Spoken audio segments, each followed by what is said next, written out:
तो उसके बाद श्री व्यास जी ने नारद जी से फिर एक और प्रश्न पूछा कि जब वो सब महात्मा गण चले गए, उसके बाद आपने क्या किया, कैसे आपका वो जो दासी पुत्र का जो वो शरीर था, वो शरीर कैसे छूटा। फिर व्यास जी ने एक और बात पूछी, प्राकल्प विषया मेता स्मृतिं ते सुरसत्तम नयेश व्यवधात काल एष सर्व निराकृति।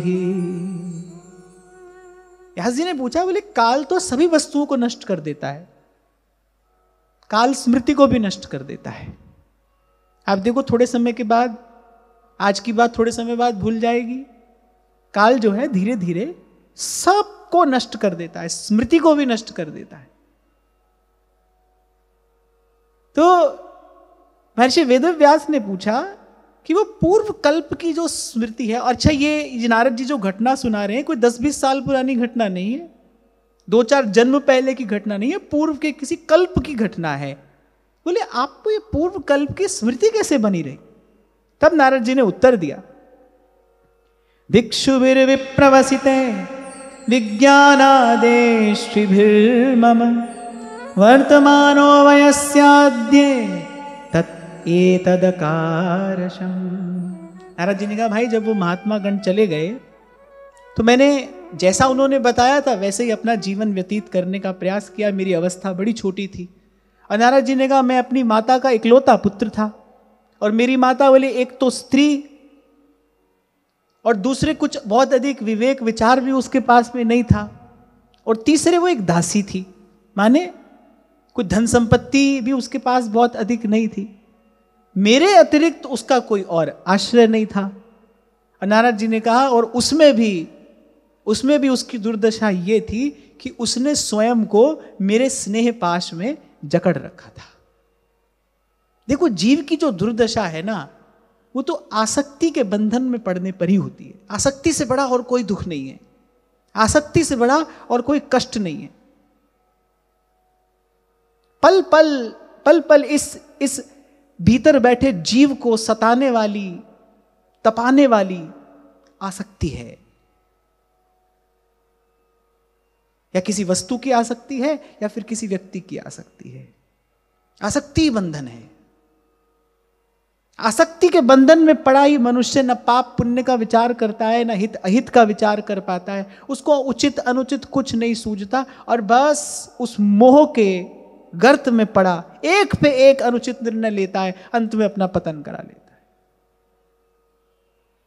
संतों ने, ऋषियों ने, बुद्ध जनों ने धृतराष्ट्र को कहा था कि ये जो तुम्हारा ज्येष्ठ पुत्र है ना, ये कुल घाती होगा, यदि इसको मार देना चाहिए, तुम्हारे कुल की रक्षा होगी, तुम्हारा पूरा कुल बच जाएगा इस एक पुत्र को मार देने से। पर मोह में अंधा धृतराष्ट्र, उसने ये कार्य नहीं करने दिया। ये भी भूल गया कौन है ये सब जो मुझे बात कह रहे हैं, सब मेरे हितैषी हैं।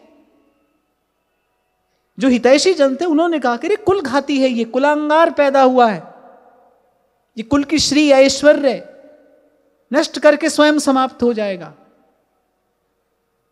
धृतराष्ट्र को कहा कि तुम्हारा यश कीर्ति सब नष्ट हो जाएगा। आज आपने कभी जीवन में देखा किसी ने अपने पुत्र का नाम धृतराष्ट्र रखा हो? कोई नहीं रखेगा। बोले तुम्हारा यश कीर्ति सब नष्ट हो जाएगा। और मोह में अंधा, उसको उस समय उचित अनुचित का कोई विचार नहीं है।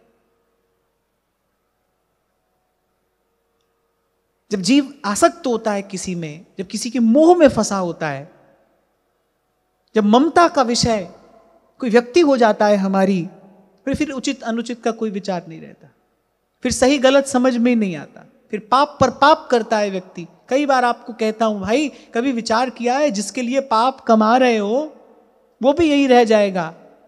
उससे मिलने वाला सुख भी घड़ी दो घड़ी का सुख बाद में बहुत दुख देकर जाएगा। और जो पाप कमाया है वो पाप जन्म जन्म तक प्रारब्ध बनकर तुम्हारा पीछा करेगा। कभी इस बात का विचार किया? 2 घड़ी के सुख के लिए, और वो भी सुख है नहीं, फिर फांसी ऐसी पर है तीसम दुख ना हुई। और ये है क्या? ये माया श्री कृष्ण की मोयो सब संसार। इसीलिए एक स्थान पर गोस्वामी जी कहते हैं, कह रहे अवलोन असानी, अब ना सही हो। बोले अब तक गंवाया है, अब नहीं गंवाएंगे। ये जन्म तुम्हारे लेखे, ये जन्म तुम्हारे लेखे। तो कान खोलकर सुनना, आपके हमारे जीवन में तो सत्संग है। आपके और मेरे जीवन में भी अगर सुधार नहीं होता तो हम तो भाई फिर पशु से भी गए बीते हैं। ताको रहिए रोए। अगर हम भी बैठे हैं किसी की निंदा करने में, हम भी कान से किसी की चुगली सुन रहे हैं, हमारे मन में भी वही किसी के प्रति राग द्वेष है, हम भी आसक्ति में अंधे हुए ठीक गलत का विचार किए बिना सब करते चले जा रहे हैं, फिर तो भाई ये पशु से गया बीता जीवन है। पशुवत नहीं, पशु से भी निकृष्ट जीवन है ये।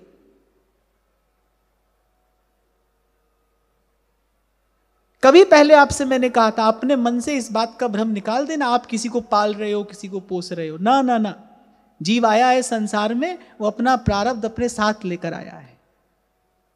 देनहार कोई और है।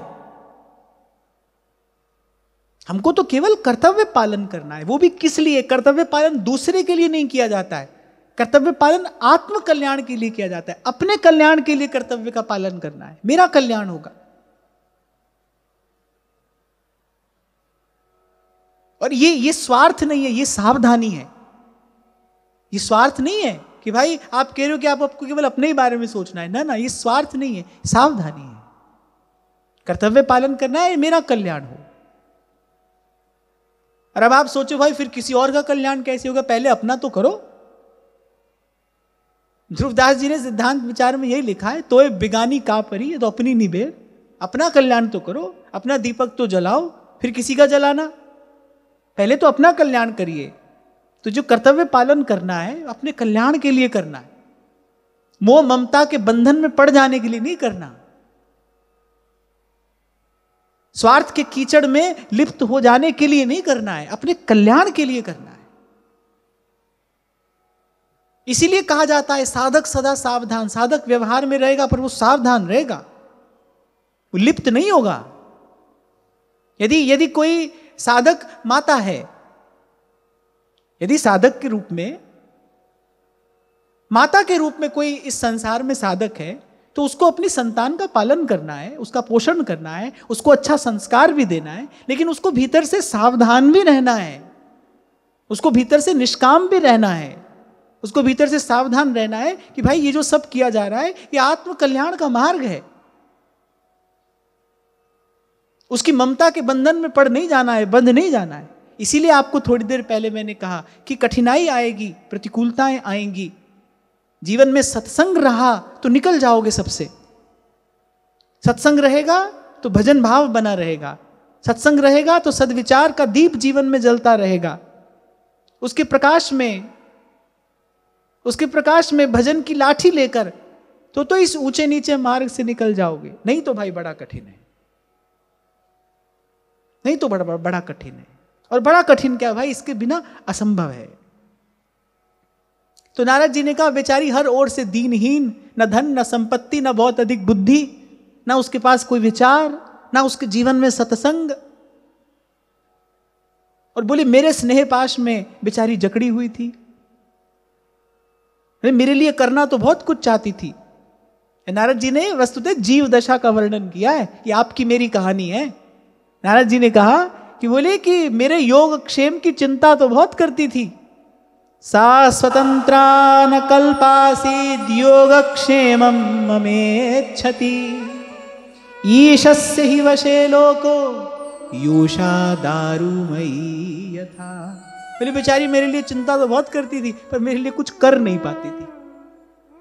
यही आपकी मेरी कहानी नहीं है। माता पिता अपनी संतान के लिए चिंता तो करते पर कर क्या पाते हैं। हुई ही जो राम रचि राखा, को कर तर्क बढ़ा वही साखा। अरे काल बड़ा क्रूर है, कर्म का विधान बड़ा कठोर होता है। उसको ले जाना हो तो वो मां की गोद से हंसता खेलता बालक भी लेकर चला जाता है। मां बेचारी क्या कर सकती है। बालक बरसों बरस मां के सामने बिस्तर पर रुग्ण बीमार पड़ा रहता है, मां बेचारी रो लेती है, दुख पा लेती है, पर कर क्या सकती है। नारद जी ने कहा ऐसे ही मेरी माता, बोले मेरे योगक्षेम की चिंता तो बहुत करती थी, पर बेचारी परतंत्र थी ना, जीव तो परतंत्र है, पर वो मेरे लिए बेचारी कर क्या सकती थी, कुछ कर नहीं पाती थी। तभी आपको कहता हूं, अरे विचार करो, जहां जिस परिधि में, जिस विषय में आप कुछ कर ही नहीं सकते, वहां करने का व्यर्थ प्रयास क्यों करते हो? जहां कर सकते हो, जहां करके कुछ पा सकते हो, वहां पर प्रयत्न करना चाहिए ना, वहां पर प्रयास करना चाहिए। तो इसलिए भाई हो सकता है यहां किसी के मन में यह प्रश्न आ रहा हो, फिर अपनी संतान के लिए क्या करें? अपनी संतान के लिए प्रार्थना करिए। अगर चाहते हो कि संतान सद्मार्ग पर चले तो संतान से भी कहो, पर उससे अधिक ये प्रार्थना प्रभु के चरणों में करो। कुछ हुआ तो भाई वहीं से होगा। काल की गति में अगर परिवर्तन संभव है, वैसे तो होता नहीं, हुई ही जो राम रचि राखा, फिर भी अगर कभी परिवर्तन हुआ तो भाई वहीं से होगा।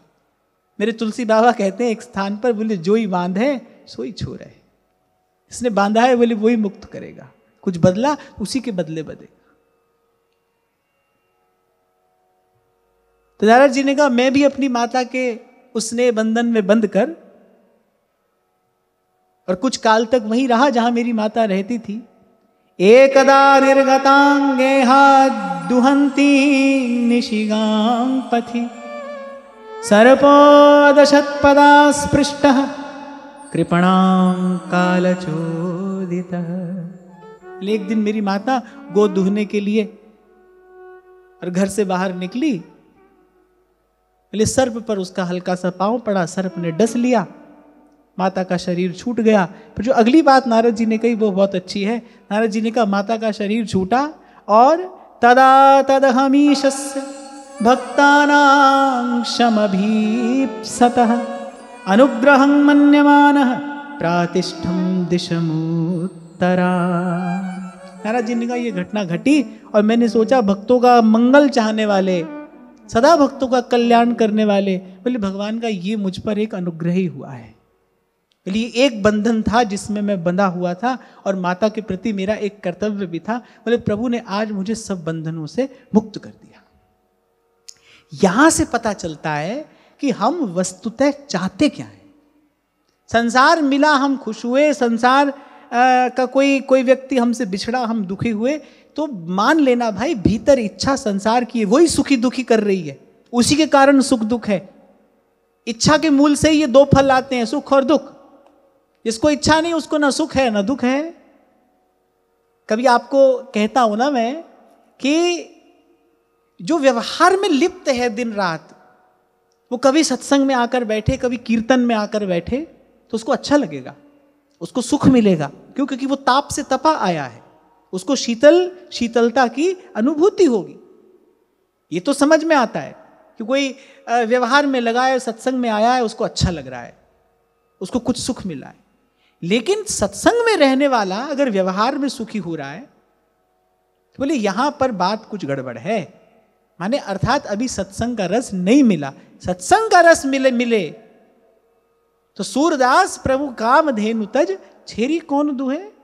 वो उसको भले किसी परिस्थिति वशात व्यवहार में रहना पड़े, लेकिन वो कभी वहां रस नहीं ले सकता, वो कभी चैन से नहीं रहेगा, वहां उसका मन प्रभु की ओर ही रहेगा,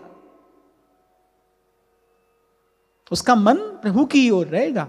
ये जो बात नारद जी ने कही ना, बोले माता का शरीर छूटा, अब मेरे मन में यही भाव, यही विचार आया, बोले प्रभु की मुझ पर कृपा हुई, अनुग्रह हुआ। बोले मैं एक बंधन से मैं बंधा था, प्रभु ने मुझे उस बंधन से भी मुक्त कर दिया। नारद जी ने कहा अब भजसु गोपाल, अब सब प्रकार से निश्चिंत होकर, सब प्रकार से निष्प्रिय होकर, निरपेक्ष होकर बोले भगवान का भजन करेंगे। और ये भाव मन में रखकर नारद जी ने कहा मैं उत्तर दिशा की ओर चल पड़ा। श्रीमन्नारायण नारायण, श्रीमन्नारायण नारायण नारायण, श्रीमन्नारायण नारायण, श्रीमन्नारायण नारायण नारायण। नारद जी ने कहा भाई चला, रास्ते में बड़े बड़े जंगल, जिसमें बड़े हिंसक जानवर, वो भी देखे, नदियां, सरोवर, तालाब, गिरी कंदराएं सब देखा, ग्राम नगर भी देखे, सबको पार करता हुआ चलता जा रहा हूं, चलता जा रहा हूं। बोले थक गया, फिर कहीं एक स्थान पर बैठकर, बड़ा सुंदर रमणीक स्थान था, बोले आचमन किया, स्नान किया, और संतों ने जो विधि बताई थी, बोले उसी विधि से वहीं पर, थका हारा तो मैं था ही, बस वहीं पर बैठकर उस शीतल मनोरम दिव्य स्थान में संतों ने जो विधि बताई थी, भगवान का ध्यान करने लगा। अच्छा, इसमें भी एक गूढ़ार्थ है, इसमें भी एक गूढ़ार्थ है। नारद जी ने कहा मैंने सब देखा, जंगल भी देखे, सुंदर सुंदर ग्राम नगर भी देखे, ऐसे ही हम भी अपने पूर्व के जन्मों में ये सब देख कर आए हैं।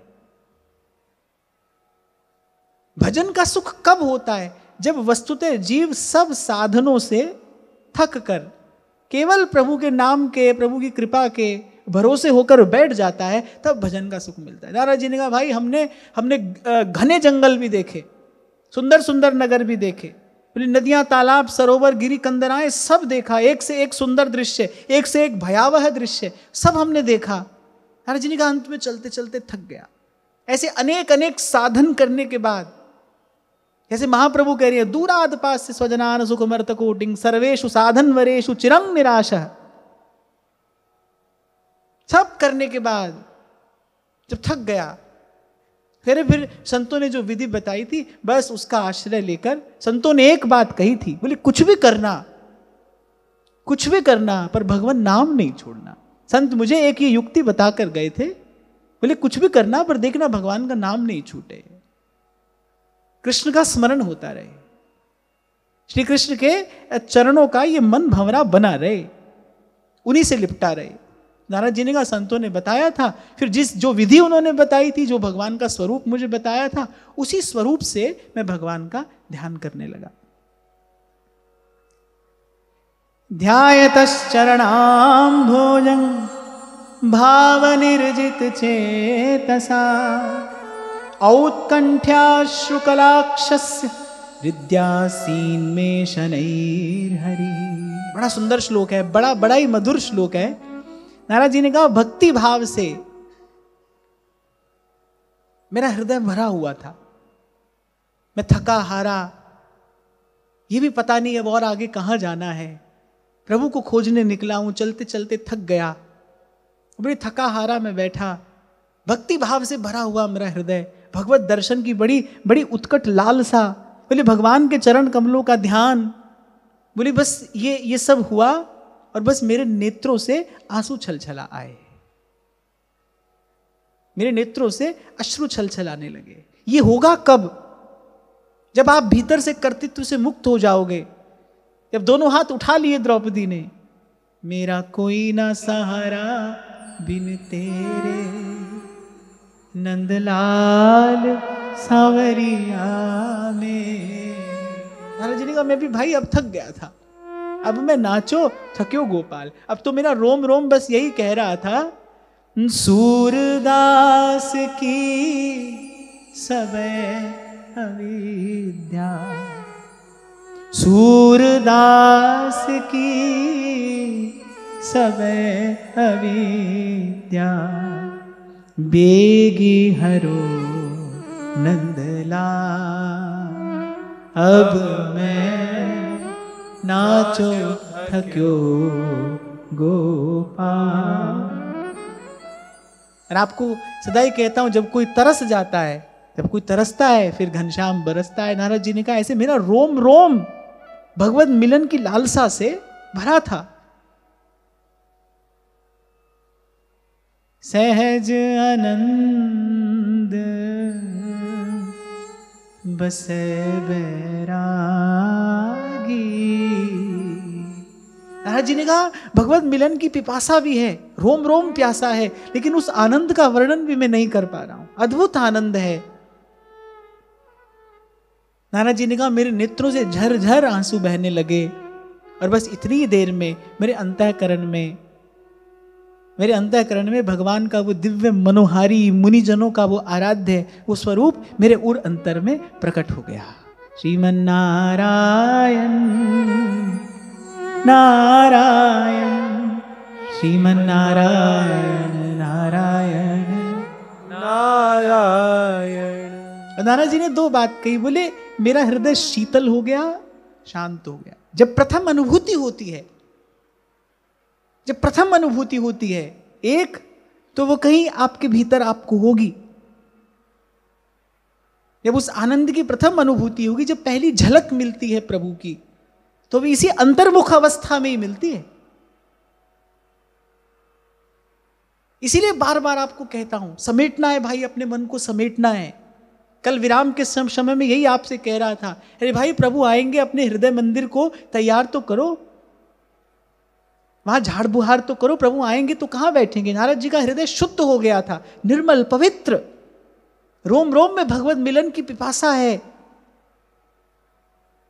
स्वयं नारद जी चलते फिरते तीर्थ हो गए थे, फिर उस हृदय में भगवान प्रकट हुए। और जैसे ही मैंने भगवान की वो मुनिमन मोहिनी उस छवि का, उस माधुरी का दर्शन किया, आस्वादन किया, नारद जी ने कहा रोम रोम पुलकित हो गया और हृदय अत्यंत शांत और शीतल हो गया।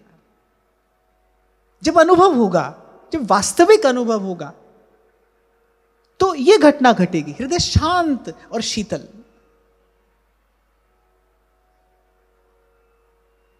और वो नारद जी ने कहा भाई उस आनंद की बाढ़ में बोले मैं ऐसा डूबा कि न काल का, न देह का, न किसी भी वस्तु का कोई भान नहीं रहा। आगे कह रहे हैं, रूपं भगवतो यत्तन्मनः कांतं शुचापहम् अवश्यं सहसोत्तस्थे वैक्लव्याब्दुर्मना इव।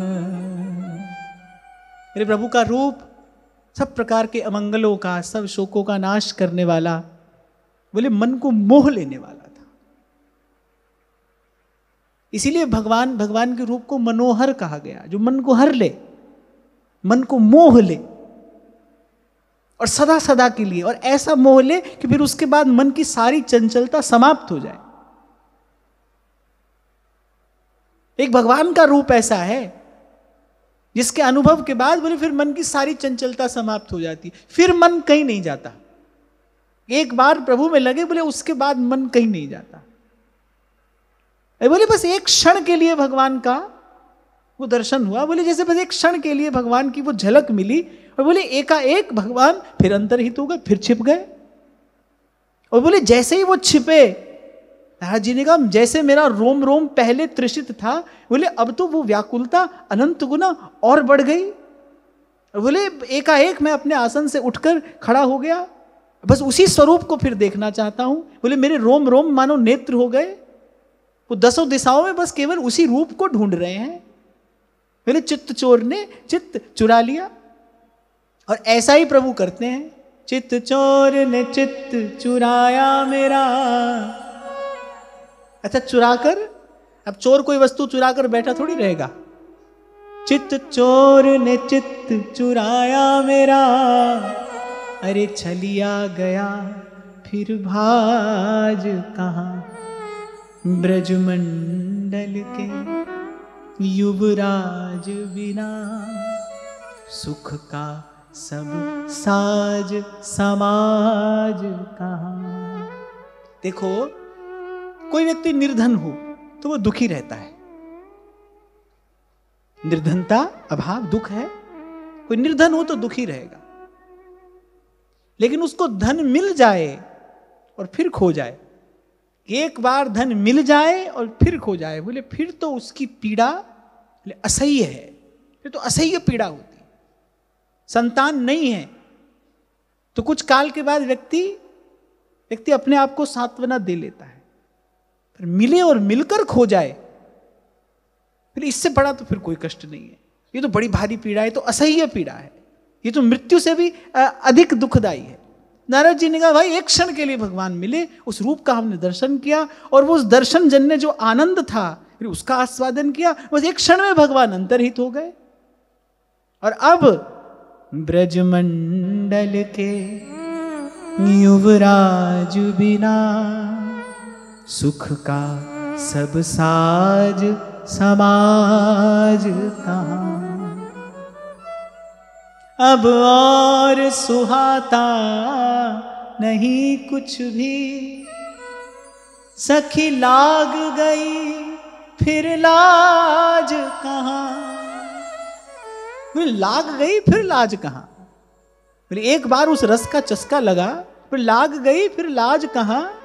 कोई दुखिया पे दया करके बता दूरी ब्रिजराज कहाँ। बता दूरी ब्रिजराज कहाँ। महाराज जी ने कहा भाई उसके बाद हमने उसी रूप को देखने का अनेक अनेक बार प्रयास किया, अनेक बार ध्यान लगाया, लेकिन पुनः उस रूप का दर्शन नहीं हो रहा था। और बोले हमारी व्याकुलता बढ़ती जा रही थी, जैसे जैसे मीन बिना जल के तड़पती है। नारद जी ने कहा बिल्कुल वही दशा मेरी थी। तो नारद जी ने कहा भाई हम दसों दिशाओं में उच्च स्वर से प्रभु को पुकार रहे हैं, कभी ध्यान करके प्रभु की उसी झांकी को पुनः पाने का प्रयास कर रहे, पर नारद जी ने कहा लेकिन सफल नहीं हुआ मैं।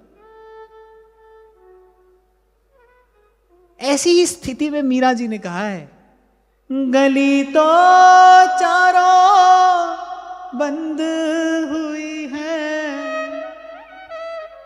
गली तो चारों बंद हुई है, मैं हरि से मिलूं कैसे जाए, सखी मैं हरि से मिलूं कैसे जाए, सखी मैं हरि से मिलूं।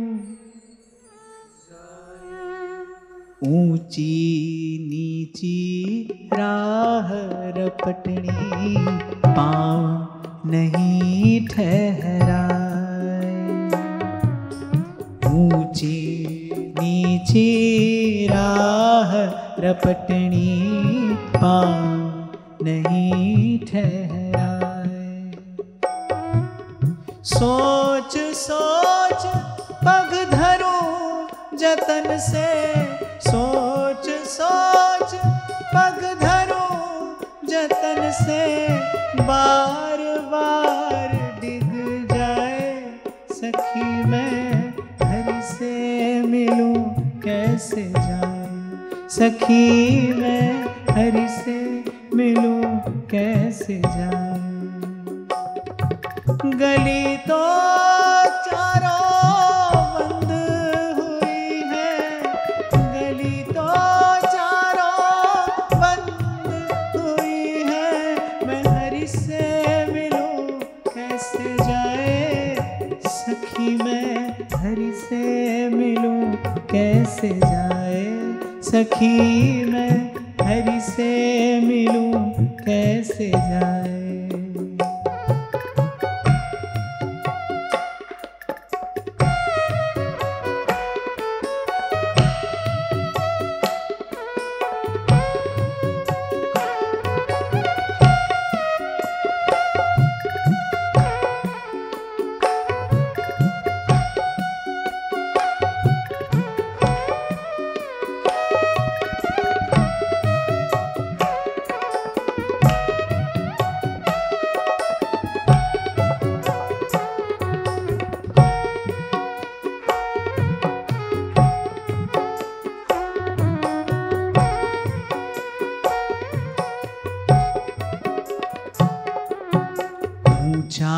बहुत है महल पिया का, मुँह से चढ़ो न जाए,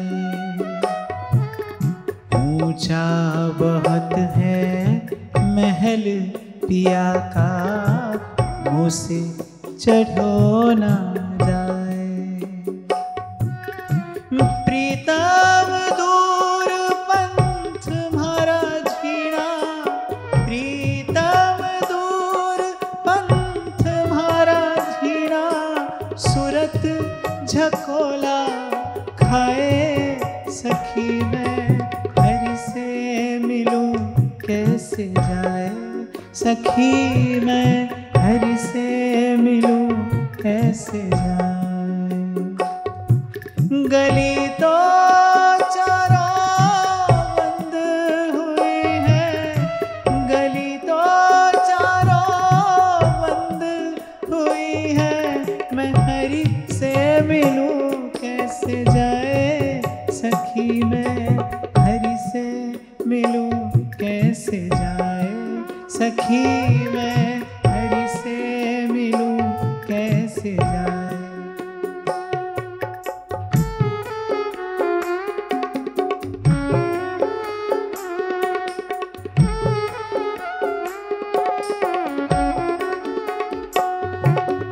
कोस कोस पे पहरा बैठा पैंड पैंड बटवा।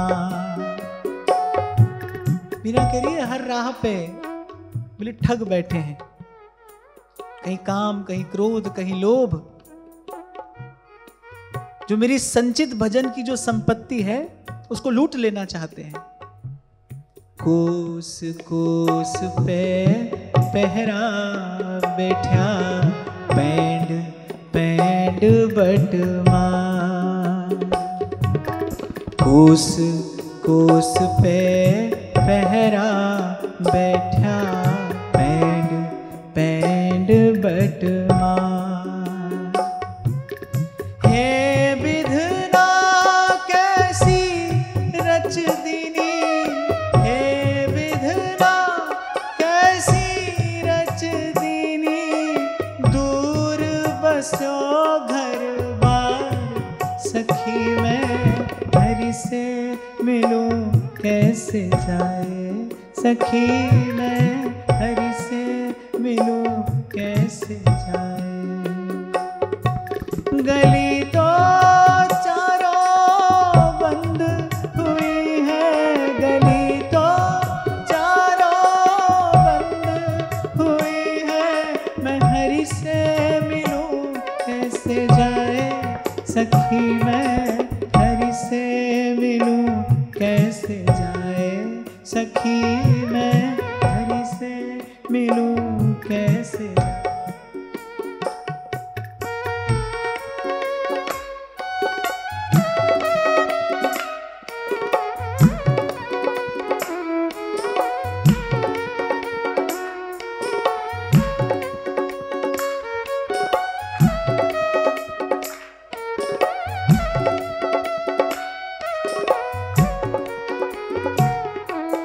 जुगन जुगन से बिछड़ी मीरा, घर लीना मैं पाए।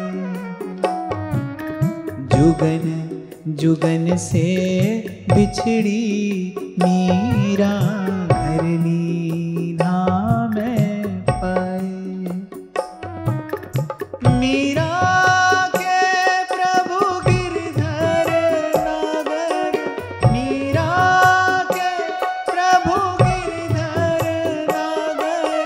सतगुरु दियो बताए सखी, मैं हरि से मिलूं कैसे जाए सखी, मैं हरि से मिलूं कैसे जाए। कल भी आपसे कह रहा था मैं कि भाई माना कि ये मार्ग कठिन है, भीतर बाहर अनेक प्रतिकूलताओं से भरा है, पर फिर भी भाई अंत में पहुंचना तो अपने घर है ना। अपने घर पहुंचने का मार्ग यदि कठिन भी हो तो उसको छोड़ा नहीं जाता।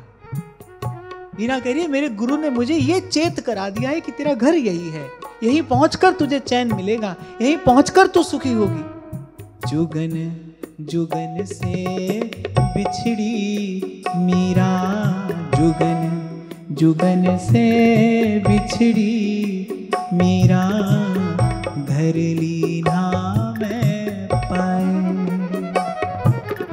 जुगन जुगन से बिछड़ी मीरा, घर लीना मैं पाए। मीरा के प्रभु गिरधर नागर, मीरा के प्रभु गिरधर नागर, सतगुरु दियो बताए सखी मैं हरि से मिलूं कैसे जाए, सखी मैं हरि से मिलूं कैसे जाए। गली तो चारों बंद हुई है, गली तो चारों बंद हुई है, मैं हरि से मिलूं कैसे जाए, सखी मैं हरि से मिलूं कैसे जाए, सखी मैं हरि से मिलूं कैसे जाए, सखी मैं हरि से मिलूं कैसे जाए।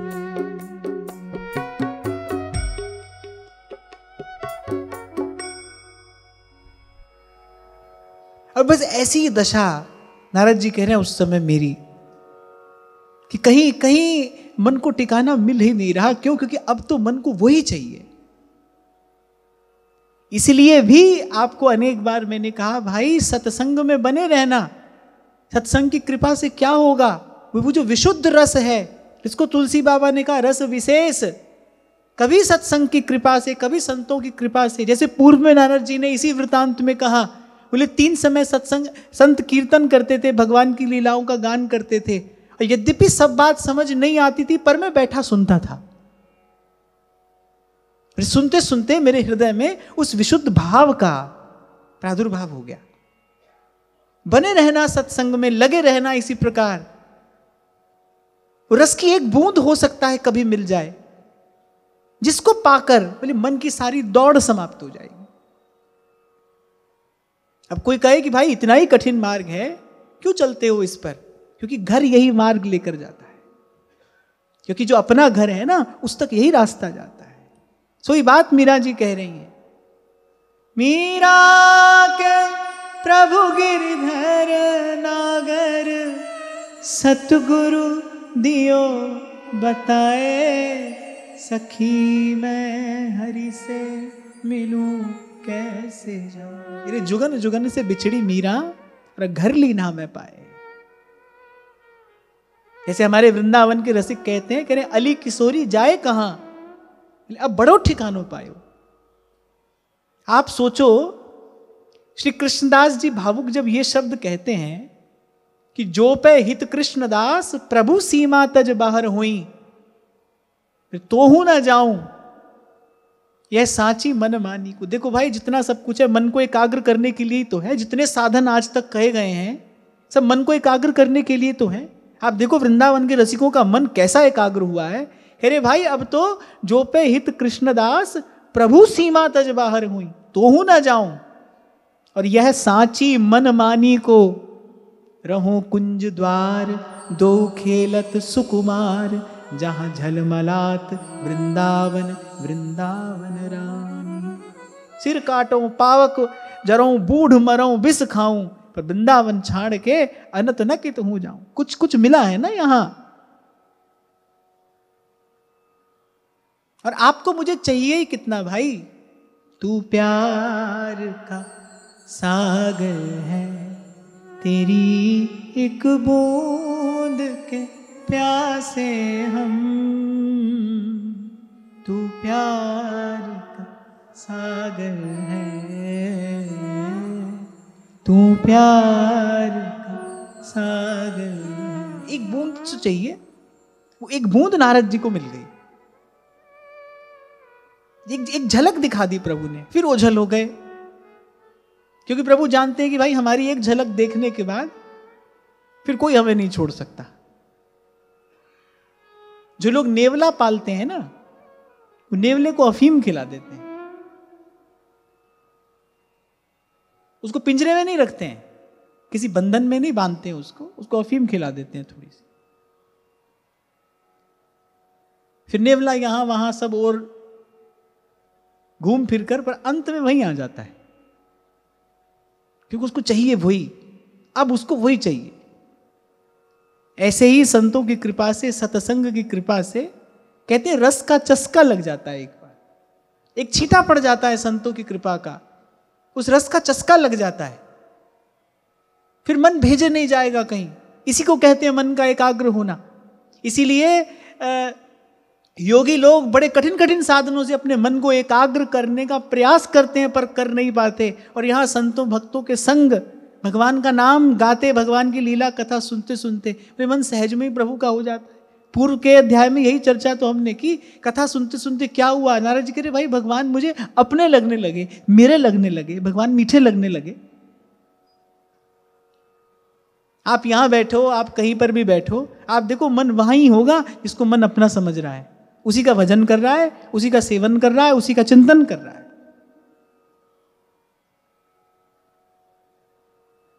बहुत विचार कर, श्रुति पुराण इतिहास को मत कर संतों ने अपनी बात कही है। ध्रुवदास जी कहते हैं ना कि साधन को हरि भजन है कै सतसंग सहाय। और कबीर जी तो यहां तक कह देते हैं, बोले हरि सो तू मत हेत कर, हरिजन सो कर हेत। हरि सो तू मत हेत कर, हरिजन सो कर हेत। बोले अरे हरि रीझ है तो मुक्ति दें, बोले रीझ भी गए तो मुक्त कर देंगे, हरिजन हरि ही दे।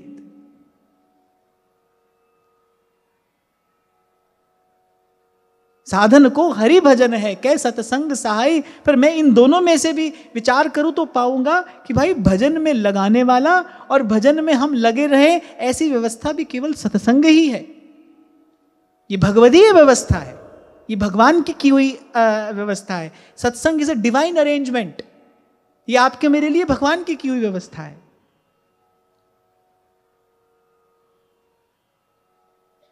तो नारद जी ने कहा मैं आकुल व्याकुल दसों दिशाओं में प्रभु को पुकारता और प्रभु के उसी रूप के दर्शन की लालसा में, उसी व्याकुलता में नारद जी का तन्मय हो गया, तदाकार हो गया। तो आज तो भाई चर्चा को यही विराम देते हैं, आगे की वार्ता कल करेंगे। श्री जी के चरणों में निवेदन करते हुए महाराज श्री के चरणों में प्रणाम। आप सबके हृदय स्थित प्रभु को, भाव प्रभु को नमन।